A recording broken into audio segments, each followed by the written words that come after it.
રામ રામ ડાયરાને. આજે હું આવ્યો છું કુકરાસ, જે વેરાવળ તાલુકામાં આવેલું છે.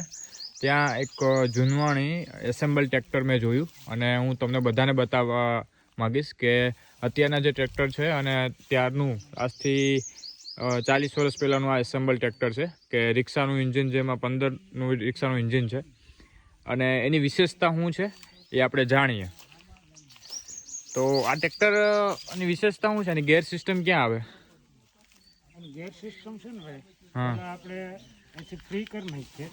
ફ્રી થઈ ગયું. હા, ફ્રી થઈ ગયા પછી ટ્રેક્ટર બંધ કરી હા, આ પાછું આને આ ફ્રી કરી દીધું, બરોબર. હા, ઉપાડવું હોય તો આને ફ્રી કરી દેવાનું. પછી તમારે પાછું હાંકવું હોય અને ગેરમાં નાખવું હોય તે પહેલા અહીંથી ગેર પાડી દેવાનું. ન્યા આવે ગેર. હા, આ એક એક ગેર ન્યા આવે. હા, એ પછીથી ત્યાં અહીં ચડ્યા પછી અહીંથી જ ગેર બદલે. હા. આંકવાની કેવી મજા આવે? આંકવાની બહુ મજા આવે. ઓલા ટ્રેક્ટર છે આમ ફોરવું લાગે. હા, અને તમારે આમ સ્ટીરિંગ સાહ ઉપર ચડાવી દો પછી બહુ આગુ પાછું ન થાય. આગુ પાછું ન થાય. એટલે જૂનવાણી આ 40 વર્ષનું મજા આવે ટૂંકમાં. અને આમાં બળદગાડું અને બંને બે બળદગાડું હાલે અને આપણે જે ગાડું છે ટ્રેક્ટરનું એ પણ હાલે. હા, હા. એટલે જે અત્યારની જે નવા ટ્રેક્ટર આવ્યા એની સાથે આની કમ્પેર કરીએ, સરખાવીએ બંનેને, તો તમને કયું સારું લાગે? મને તો આ સારું જ લાગ્યું, કારણ કે મોટા ટ્રેક્ટરમાં તો એક બોજો છે, કારણ કે એ એટલી બધી કાબુમાં પણ ન રહે. હા, અને સગે પણ આ એટલું બધી કાબુમાં નો ખાલી ક્લેશ કરો તો પણ રોકાઈ જાય. હા, એટલી સ્પીડમાં છે જાતું હોય. હા. મિત્રો આની ગેર સિસ્ટમ તમે જો એસેમ્બલ છે, પણ આ ગેરનો દાંડીઓ ઘણું બધી.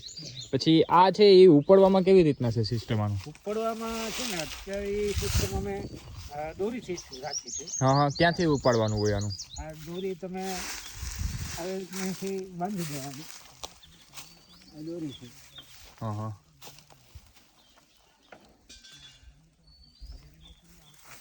આ દોરી બાંધી દેવાની.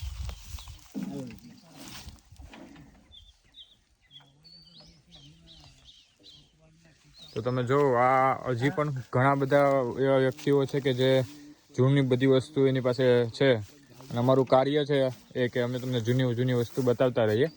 આવી રીતે ખેંચવાનું.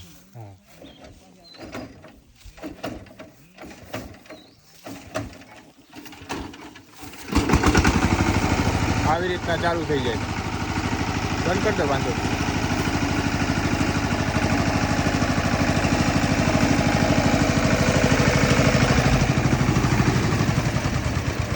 એટલે એ કરવાનું એટલે બંધ થઈ જાય. તો આવી જ અવનવી વસ્તુ જોવા માટે અમારી ચેનલને લાઈક કરો, શેર કરો અને સબસ્ક્રાઈબ કરો.